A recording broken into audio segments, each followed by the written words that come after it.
ಕರಾವಳಿಯಲ್ಲಿ ನೀವು ಕಾನೂನು ಏನು ಹೇಳ್ತೈತೆ 10 ಗಂಟೆ ಮೇಲೆ ನೀವು ಏನು ಕಾರ್ಯಕ್ರಮ ಮಾಡಬಾರ್ದು ಅಂತ ಕಾನೂನು. ನೀವೇನು ಮಾಡ್ತೀರಾ? ಕೋಲ ಎಷ್ಟು ಗಂಟೆಗೆ ನಡೆಸ್ತೀರಾ ನೀವು? ತಾವು ಸ್ಪೀಕರ್ ಆಗಿ ತಾವು ಹೋಗಿದ್ದೀರಾ, ಹಲವಾರು ಕೋಲಾಗಳಿಗೆ ಹೋಗಿದ್ದೀರಾ. ಅದು ಶುರುವಾಗದೆ ರಾತ್ರಿ 10 ಗಂಟೆಗೆ. ನಾನು ಒಂದ್ಸರಿ ಹೋಗಿದ್ದೆ.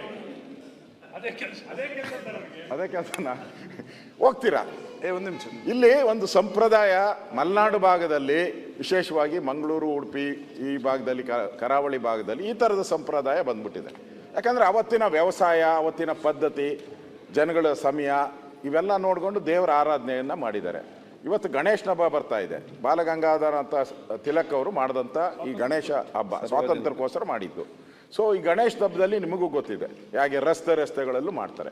ಆ ಸಂದರ್ಭದಲ್ಲಿ ಯಾವುದೇ ಪೊಲೀಸರು ಅತಿಯಾಗಿ ಮಾಡಿದ್ರಲ್ಲ, ಮೊನ್ನೆ ಚೆಲುವರಾಯಸ್ವಾಮಿ ಏರಿಯಾದಲ್ಲಿ ಹಂಗೆ ಮಾಡಿದ್ರು. ನಮ್ಮನ್ನೇ ಹಿಡ್ಕೊಂಡು ಗಣೇಶನ ಎತ್ಕೊಂಡೋಗಿ ವ್ಯಾನಲ್ಲಿ ಹಾಕ್ಕೊಂಡು ಸ್ಟೇಷನ್ಗೆ ಹಾಕ್ಬಿಟ್ರು. ಗಣೇಶನ್ನೇ ಅರೆಸ್ಟ್ ಮಾಡಿಬಿಟ್ರು.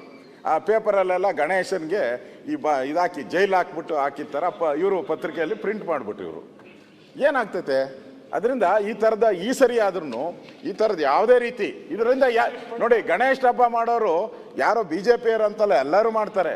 ರಸ್ತೆಗಳಲ್ಲಿ ಮಾಡ್ತಾರೆ. ಈ ಕೋಲ ಮಾಡೋ ಅಂಥವ್ರು ಎಲ್ಲರೂ ಮಾಡ್ತಾರೆ.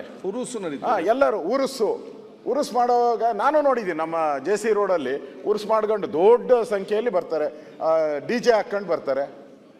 ಇದನ್ನ ಕೆಲವು ಸಂದರ್ಭದಲ್ಲಿ ನಾವು ನೋಡಿದ್ದೀರಾ. ಅದಕ್ಕೆ ಈ ಬಾರಿ ತಾವು ಸಭಾಪೀಠದಿಂದ ಹೇಳಿದಿರಾ, ಇನ್ನೊಂದ್ಸರಿ ಹೇಳ್ಬಿಟ್ಟು ರಾಜ್ಯದಲ್ಲಿ ಕೂಡ ರಾತ್ರಿ ಇರ್ತದೆ, ಕ್ರಿಸ್ಮಸ್ ನೈಟ್ ಮಾಸಲ್ಲಿ ಇರ್ತದೆ. ಅದಕ್ಕೆ ಸರ್ಕಾರ ಸ್ವಲ್ಪ ಕುರುಡು, ಅದಕ್ಕೋಸ್ಕರ ಸ್ವಲ್ಪ ಅವ್ರಿಗೆ ಒಂದು ಸ್ವಲ್ಪ ಕನ್ನಡಕ ಹಾಕಿ ಕಾಣೋ ಥರ ಮಾಡಿ ಎಲ್ಲೂ ತೊಂದರೆ ಆಗ್ದಂಗೆ ನೋಡ್ಕೊಳ್ಳಿ.